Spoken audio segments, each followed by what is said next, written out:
चीन को भारत की आलोचना करने में बड़ा मजा आता है। गरीबी, बढ़ती लोक संख्या और कश्मीर में अल्पसंख्यक भेदभाव जैसे मुद्दों पर तो चीन बड़ी बड़ी स्पीच भी भारत को सुनाता रहता है और यही स्पीच देते देते भारत की निंदा भी करता है, जबकि चीन के खुद के हालात तो पाकिस्तान से भी बदतर है।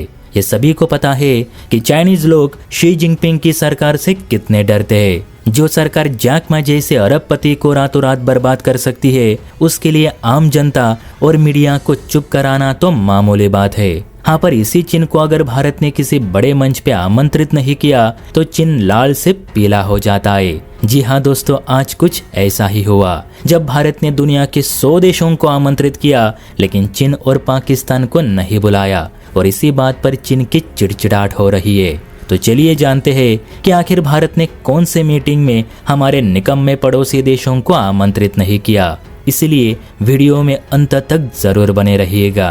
तो देखिए, बात हो रही है voice of global south summit की। ये समिट कल यानी शनिवार को आयोजित की गई थी, जिसे भारत लीड कर रहा था। यह ग्लोबल साउथ समिट की तीसरी वर्चुअल मीटिंग थी, जिसे लगभग 100 देशों ने अटेंड की, लेकिन चीन पाकिस्तान ने नहीं। इस मीटिंग को खासकर स्वास्थ्य, ऊर्जा, शिक्षा और आतंकवाद निरोध अभियान जैसे मुद्दों पर चर्चा करने के लिए आयोजित की गई थी। ऐसी कुल 10 मीटिंग्स होनी है, अब तक सिर्फ 3 हो चुकी है। अब चीन का गुस्सा इसलिए फूटा क्योंकि भारत ने भूटान को बुलाया, श्रीलंका को बुलाया, ईरान भी इस मीटिंग का हिस्सा था, यहाँ तक कि बांग्लादेश की अंतरिम सरकार के मुखिया मोहम्मद यूनुस ने भी इसमें हिस्सा लिया था, लेकिन चीन ने नहीं। और यही बात चीन को जले पर छिड़के नमक की तरह चुभ रही थी। चीनी विदेश मंत्रालय के मुताबिक भारत जानबूझकर चीन से अपनी दूरी बढ़ा रहा है। वो ये दिखाने की कोशिश कर रहा है कि चीन के बिना भी ग्लोबल मीटिंग्स को अटेंड किया जा सकता है, लेकिन भारत ये ना भूले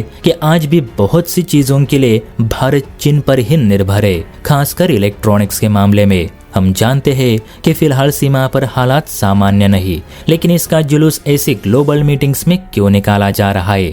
भारत को हमें आमंत्रित करना ही चाहिए था। ये एक अच्छे पड़ोसी देश को शोभा नहीं देता।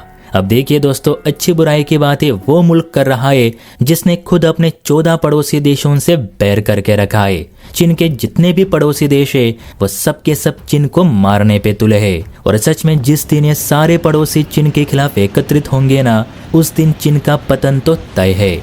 अब चीन की इस पूरी चिड़चिड़ाहट पर भारत ने कुछ नहीं कहा, क्योंकि भारत सरकार को चीन को जो दिखाना था वो दिखा दिया।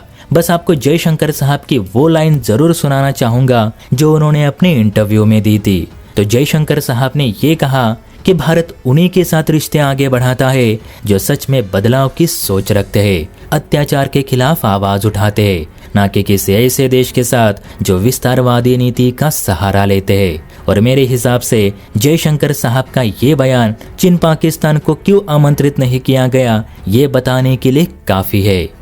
जय हिंद।